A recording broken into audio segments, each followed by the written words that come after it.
On July 16, 1945, the United States government executed Project Trinity.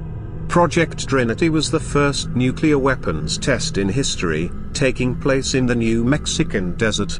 The military, specifically the Army, was in charge of conducting this weapons test and ensuring they found a completely secluded location to do so.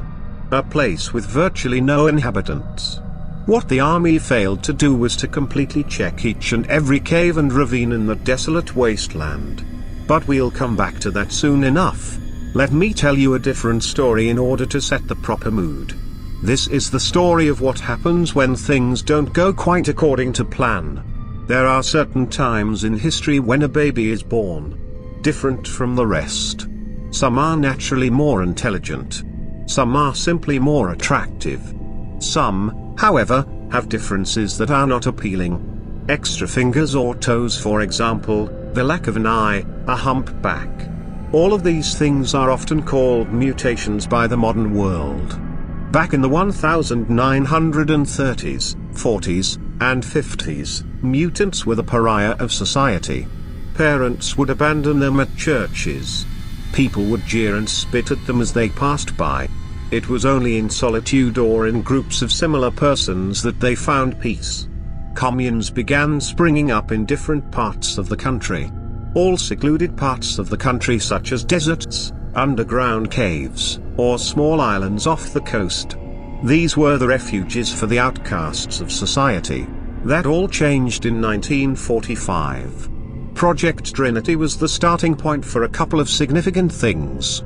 Obviously, it was the trigger to the end of World War II and the massive arms race against the USSR during the Cold War. Also, it was the beginning of a massive genocide you may otherwise never have known about. Near the blast site of Trinity was a community of nearly 45 mutants. All of them were killed instantly by the destructive power unleashed in that first successful blast. In 1946, there were 2 more test fires on communes in the Marshall Islands. In 1951, another blast in the Pacific region caused severe radiation sickness and death to another large group of mutants. 1952, Operation Ivy Mike killed over 150 mutants on another small Pacific island. The final documented test detonation took place on March 1, 1954. This blast, codenamed Castle Bravo, was the most detrimental of all.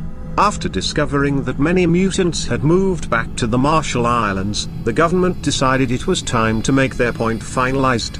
They detonated a 15-megaton bomb in shallow water just off the island shore. Radioactive water vapor and bits of metal entered the atmosphere around the island, and fell back onto its shores. The death toll was nearly 220 mutants. Men, women, and children all suffered from radiation sickness. Many developed cancer and spent the rest of their short lives in pain.